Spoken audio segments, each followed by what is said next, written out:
All right.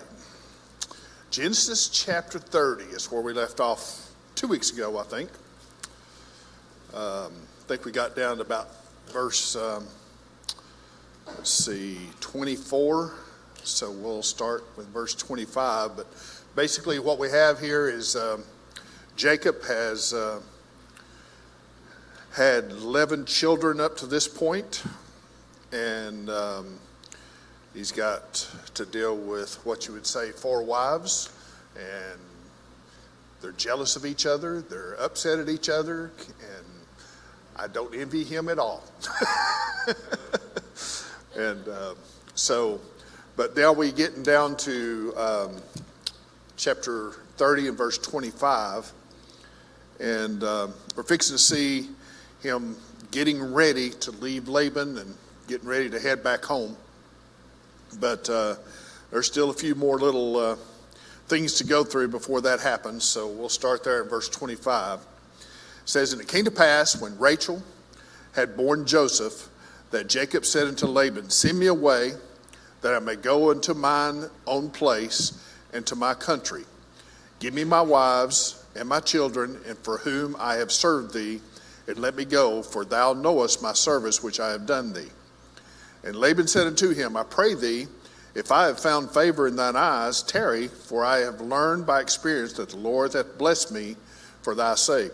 In other words, the longer you stay here, the better off I am. That's Laban's short version of what he said. I've realized that, God's blessing me for you being here.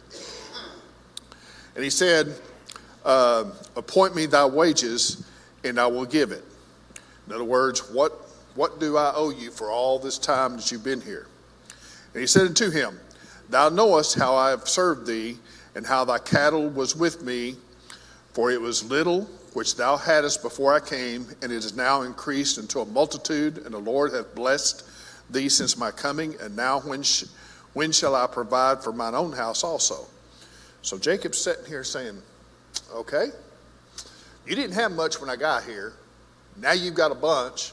But now that I'm fixing to leave, what am I going to get? Basically that's what's happening. He says, I don't have anything because I didn't bring much with me, but you've got a bunch since I've got here, so what's going to happen here? So Jacob's setting the stage here. And he said, What shall I give thee? And Laban comes back, well, what do you want? And Jacob said, Thou shalt not give me anything. If thou wilt do this thing for me, I will again feed and keep thy flock. In other words, I'll serve you a little bit longer. I will pass through all thy flock today, removing from thence all the speckled and spotted cattle, and all the brown cattle among the sheep, and the spotted and speckled among the goats, and of such shall be my hire. So he's saying, I'll take all the weird ones, and the bottom of the barrel, and that'll be my hire. But we find out in the next chapter that he was a little bit ahead of the game here. All right. So shall my righteousness answer for me in time to come, when it shall come for my hire before thy face, every one that is not speckled and spotted among the goats and brown among the sheep, that shall be counted stolen with me. If I take anything that's not speckled, striped, and spotted, and all that kind of stuff, then you know I stole from you. That's basically what he's saying. Laban said, Behold, I would it might be according to thy word. I'll take it. He removed that day the goats that were ring-straked and spotted, and all the she-goats, and they were speckled and spotted, and every one that had some white in it, and all the brown among the sheep, and gave them into the hand of his sons. And he set 3 days' journey betwixt himself and Jacob fed the rest of Laban's flocks. So here he separated everything out, got all the bottom of the barrel type stuff, and basically he's saying, all right, now I'll take these, you go, and then basically they separated themselves by 3 days' journey, okay? But they still sort of had flock in between them, okay? 3 days may not be that long when you're walking with tents and everything else.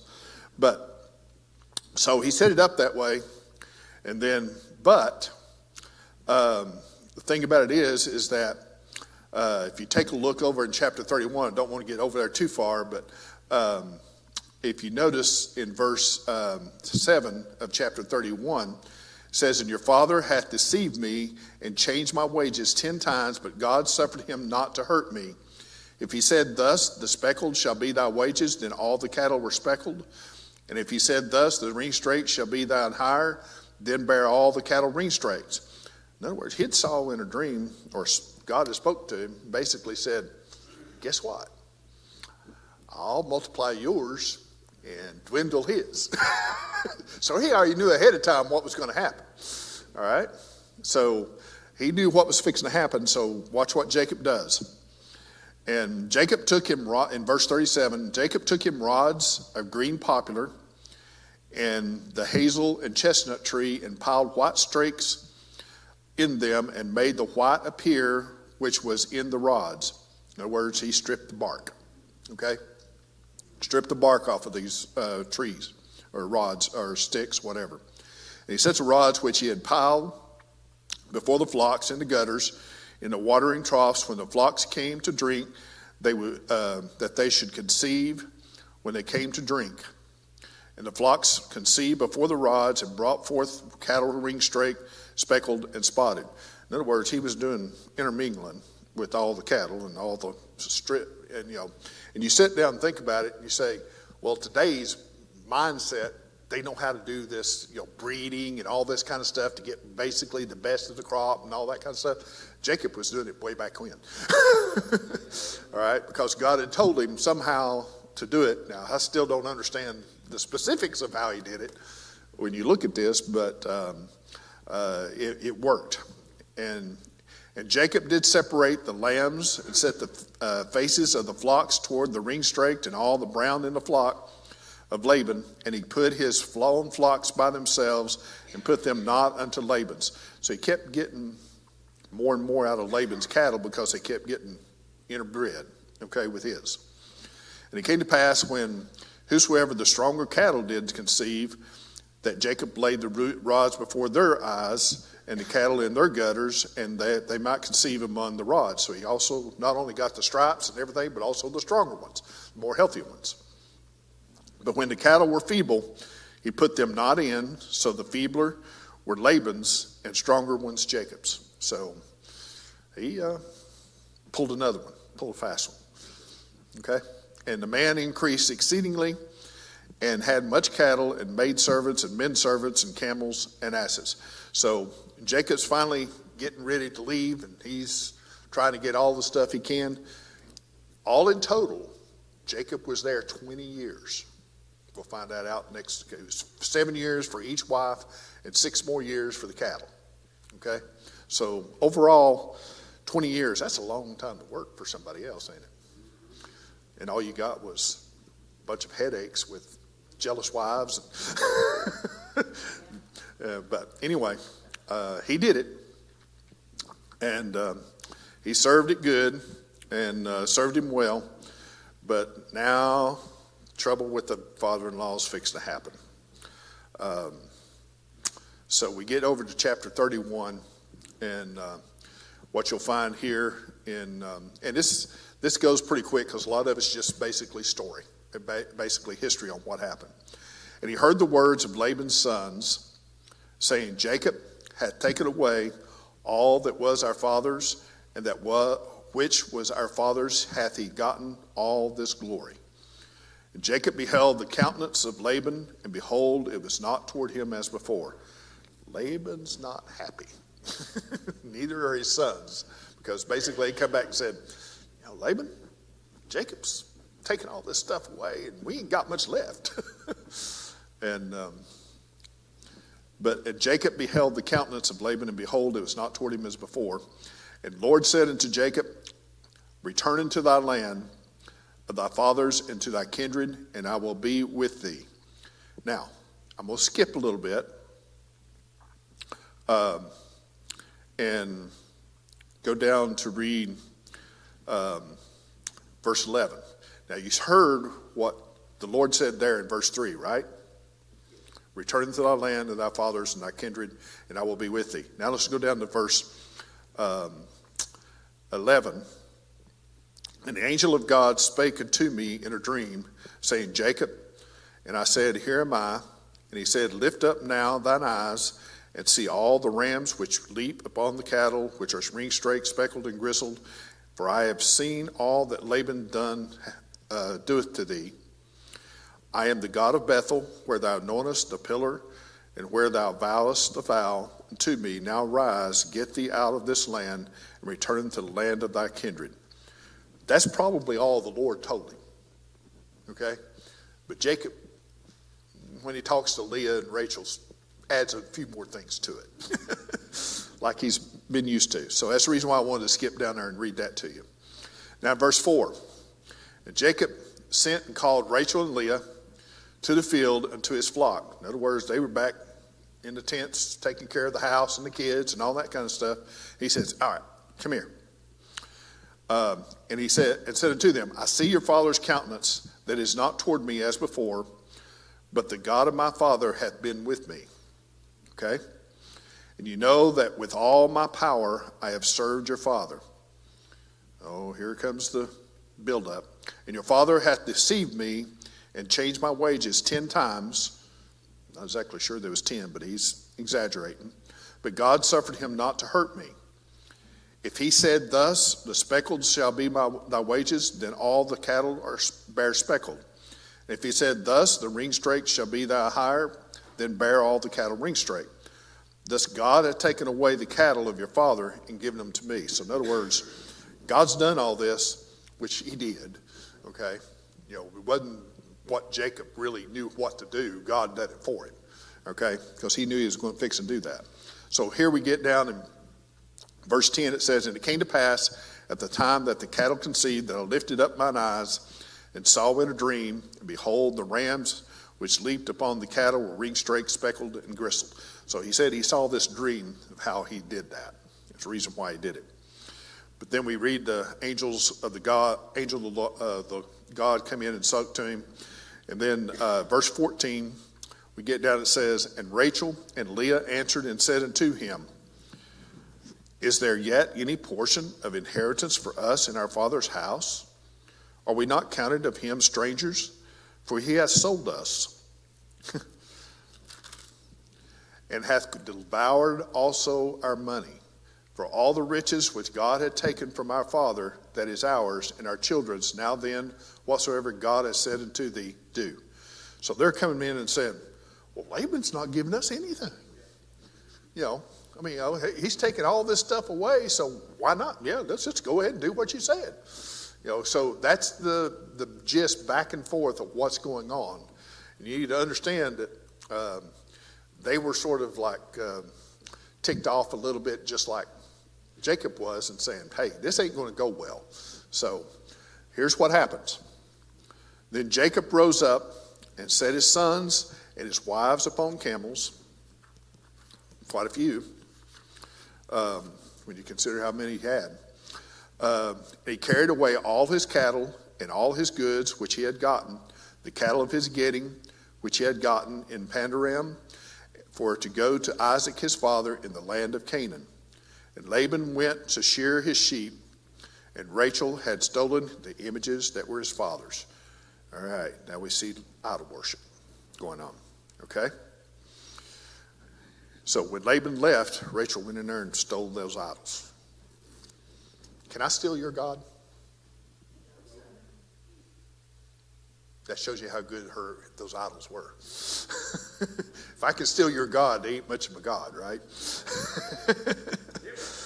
So that's the thing. They was stealing images, and they must not been very big, because put them in basically the saddle of the cattle and set on them.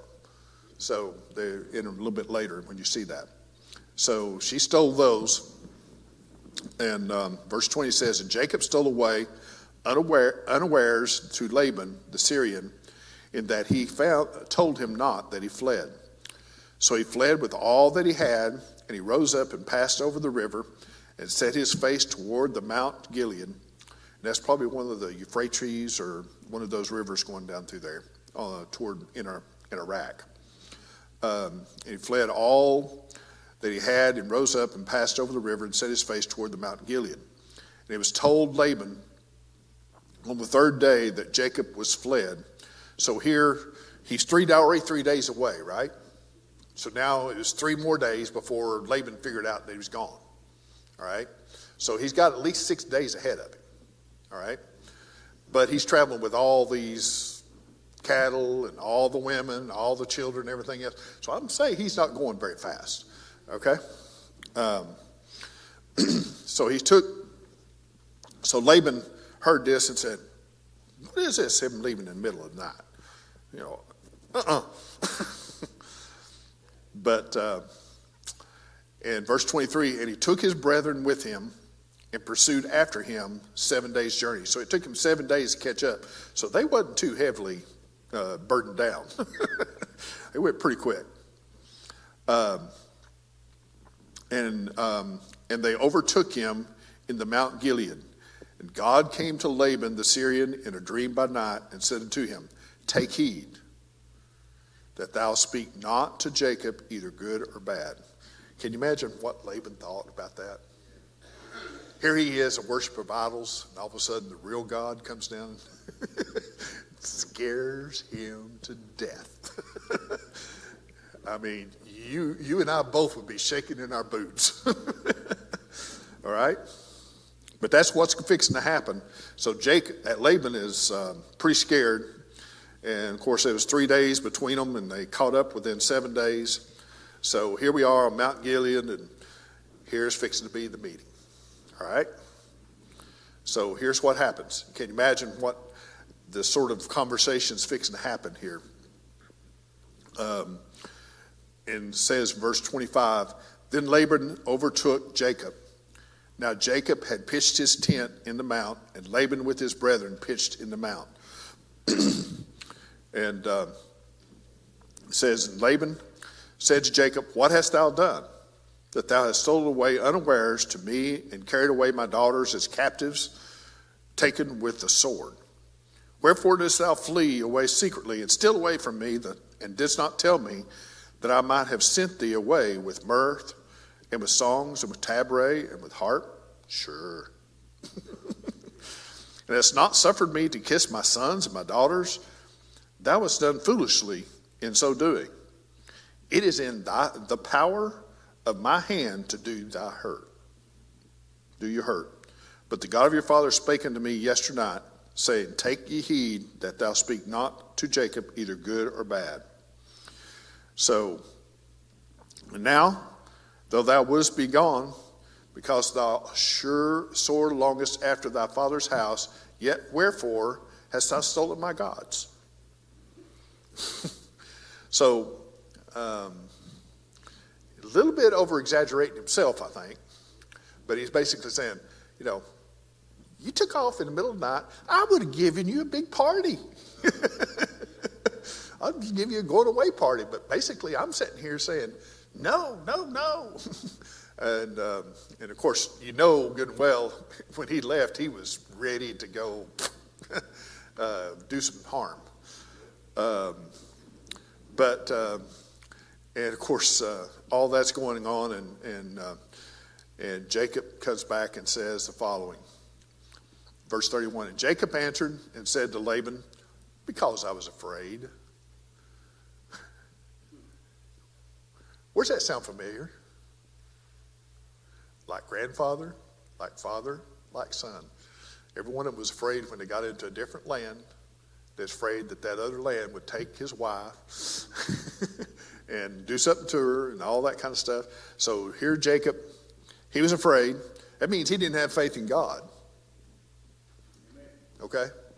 He didn't have faith because God had already told him what he was going to do for him before he left. And now he's saying here, oh, I was afraid of you. But God's already told him he would take care of him. All right? And Laban was saying, I could kill you right now if I wanted to. In the back of his mind says, but God would kill me too. So, this is one of those conversations of positioning when you really sit down and think about it. But verse 31 says, because I was afraid, for I said, peradventure thou wouldst take by force thy daughters from me. You wouldn't even let me have my wives if I said I was going.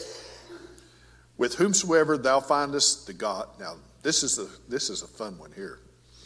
Jacob said, with whomsoever thou findest thy gods, let him not live. Kill him. He didn't know his wife did it. He had no clue Rachel had taken him. Can you imagine what would have happened if Laban would have found him? I'm sure there'd been a different answer. But that's what he said. Before our brethren discern thou what is thine with me, and take it to thee, for Jacob knew not that Rachel had stolen. In other words, if you find anything that I took that I shouldn't have taken, we'll deal with it. But if you don't find anything, I don't want to hear it. And Laban went into Jacob's tent, and into Leah's tent, and into two maidservants' tents, but he found them not.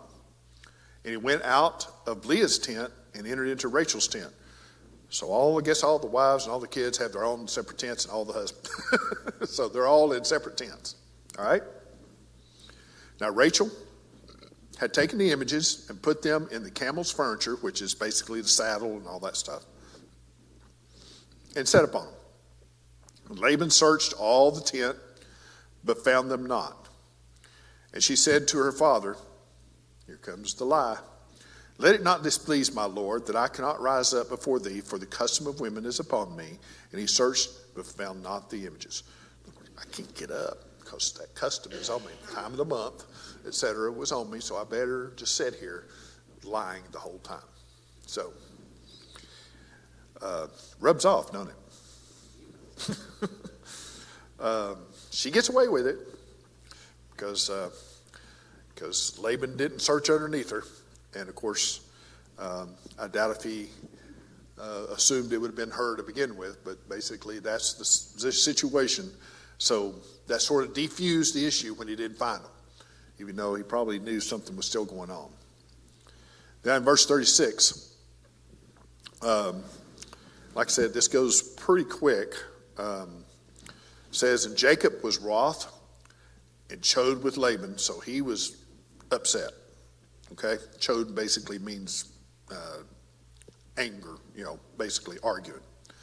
And Jacob answered and said to Laban, what is my trespass? What is my sin that thou hast so hotly pursued after me? What did I do that you came after me like you was ready to kill me? All right. Laban comes back and says, Jacob still says, whereas thou hast searched all my stuff, what hast thou found of all thy household stuff? Set it here before my brethren and thy brethren, that they may judge betwixt us both. In other words, if you got something against me, put it down here and we'll judge. Yeah, pull it out and let us see it. This is where I said, this 20 years have I been with thee. Thy ewes and thy she-goats have not cast their young, and the rams of thy flock have I not eaten. I guarantee he's been eating some of it. That which was torn of beast I brought not unto thee. I bear the loss of it. Of my hand didst thou require it, whether stolen by day or stolen by night. Thus I was in the day the drought consumed me, and the frost by night, and my sleep departed from mine eyes. Oh, here's all the stuff I did for you, Laban. That's basically what he's saying. I did all this stuff and all these things, and I never once complained and all that stuff. Yeah, right. Comes the sob story. Thus I have been 20 years in thy house. I served thee 14 years for thy 2 daughters, and 6 years for thy cattle, and thou hast changed my wages 10 times. But at least he was consistent in saying 10 times. Except the God of my father. You notice, in the God of Abraham and the fear of Isaac had been with me.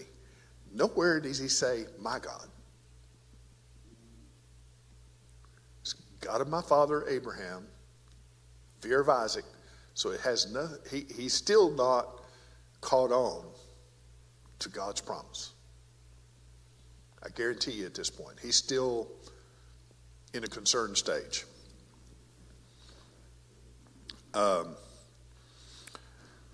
Had been with me, surely thou hast sent me away now empty.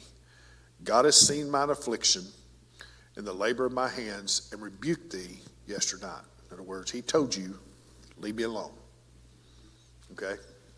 So I think that's where basically they finally got to an agreement that, hey, we got to agree to part ways peacefully rather than do it civil. So that's what you find here in the next few verses. And he does a little bit of whining, but then he gets to the point to where that Laban recognizes what's going on. And Laban answered and said unto Jacob, these daughters are my daughters, these children are my children, and these cattle are my cattle, and all that thou seest is mine. And what can I do this day unto thee, these my daughters, or unto their children, which they have borne? Now therefore, in other words, what can I do to my own kids? I mean, I can't do anything to my own kids. God's already told me not to touch you. So my hands are tied. Right? Now therefore, come thou, let us make a covenant, I and thou, and let it be for a witness between me and thee. And Jacob took a stone and set it up for a pillar. And Jacob said unto his brethren, gather stones. And they took stones and made an heap. And they did eat there upon the heap. And Laban called it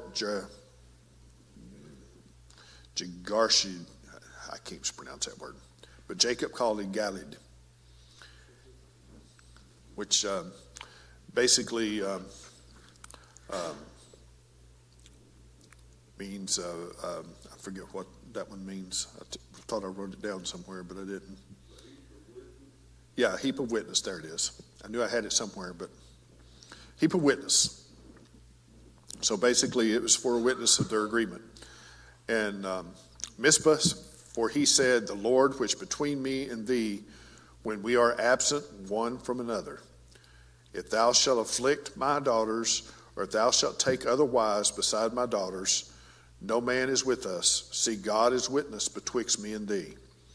And Laban said unto Jacob, behold this heap, and behold this pillar which I have cast betwixt me and thee. This heap be witness, and this pillar be witness, that I will not pass over this heap to thee, and that thou shalt not pass over this heap and this pillar unto me for harm. So in other words, they basically agreed, we're not going to go back and forth. We're not going to come back at each other or go back and do harm to each other from this point forward past this heap. And of course, this heap is on the other side of Jordan before you get into the promised land. And so basically, it was still on that side of Gilead. And the God of Abraham and the God of Nahor, the God of their father, judged betwixt us. And Jacob sware by the fear of his father Isaac. Then Jacob offered sacrifices upon the mount and called his brethren to eat bread. And they did eat bread and tarried all night in the mount. And early in the morning Laban rose up and kissed his sons and his daughters and blessed them. And Laban departed and returned unto his place. So we see here that they basically agreed to each other to basically part peacefully and keep it civil. Even though Laban was pretty hot to begin with, and Jacob had deceived him, and he had deceived Jacob, so they was just going back and forth. Basically, it was a constant battle. Like I said, those 20 years, I would not have wanted to been in that household. Between the wives and their bickering back and forth, and him having to deal with Laban changing things. I mean, it was been. Thank the good Lord I wasn't. But it's good to actually see that mankind has never changed. We're still the same type of personality, bickering back and forth, and family troubles and all that kind of stuff. It just keeps going the same all the way down. And it never changes because it's human nature. But God chose to write down some of it so we would see it, And so we could actually see some of that history. Anybody got anything they want to discuss with all that?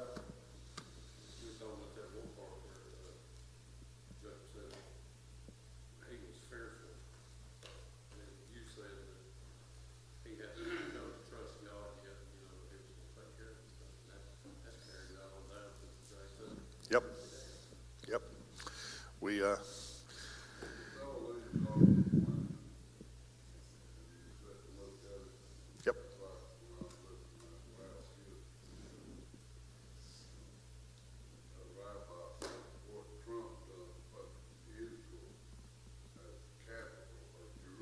Jerusalem, the capital, right? Yeah. That's right. God put somebody in place that would do it. That's right. His plan is going to be executed regardless of what man does. And regardless of which man it is or person it is, his plan is going to get executed. He can use unsaved people. He can use saved people. But his plan is going to come to fruition, no matter what. Every time. It always has and always will. And I'm looking forward to when he does take us home and get us out of this old mess. That's for sure. Brother Scott, we're going to dismiss us in a word of prayer.